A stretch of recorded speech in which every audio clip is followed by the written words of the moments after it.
And now we come to the final deserving.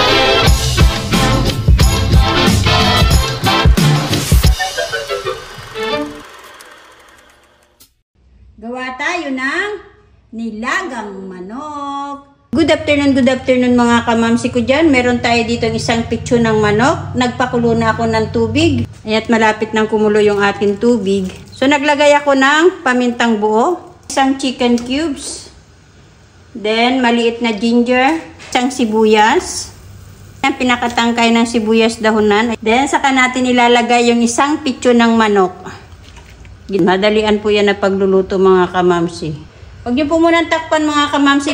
So ayan mga kamamsi, tanggalin natin yung sebo ng manok. Ayan, yung pinaka nasa ibabaw niya, tanggalin natin yan. Nag-slice ako ng isang sayote.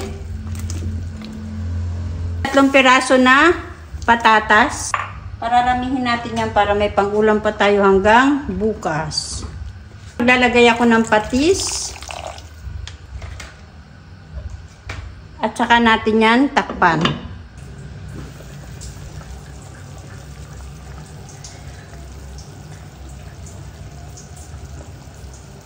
Saka natin ilagay yung 3 piraso ng saging na hinog. Then hintayin lang natin lumambot yung ating mga gulay. Lagyan natin siya ng seasoning. Tanggalin natin ito mga kamamsi. Wow, sarap. Ilagay na rin natin yung 2 bell pepper, sibuyas dahunan. Bali, 4 na tangkay po ng sibuyas dahunan ang inilagay ko.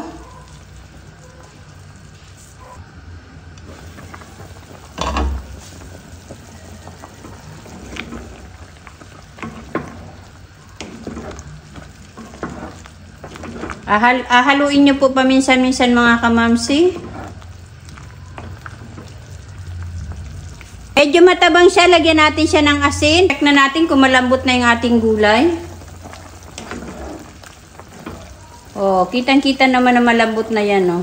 Ayan, okay na po yan mga kamamsi, malambot na yung ating mga gulay. So, ilagay na natin yung ating repolyo. Isang maliit po ito na repolyo mga kamamsi.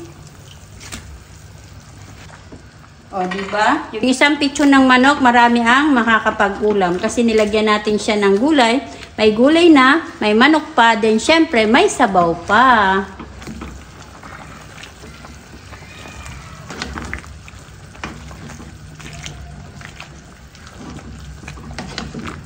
Wow, napakabango, napakasarap mga kamamsi. Timing na timing ito.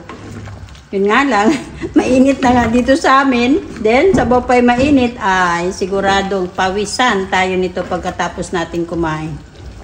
Then, ilagay na natin yung ating pang-toppings na dahon ng sibuyas.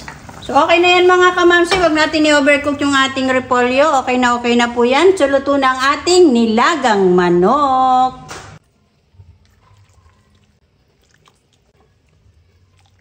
So, eto na mga kamamsi ang ating nilagang manok. Tamang-tama sa malamig na panahon. Ito po ang timing na sawsawan ng ating nilagang manok. Siyempre ang patis, kalamansi at may sili. Kain po tayo mga kamamsi!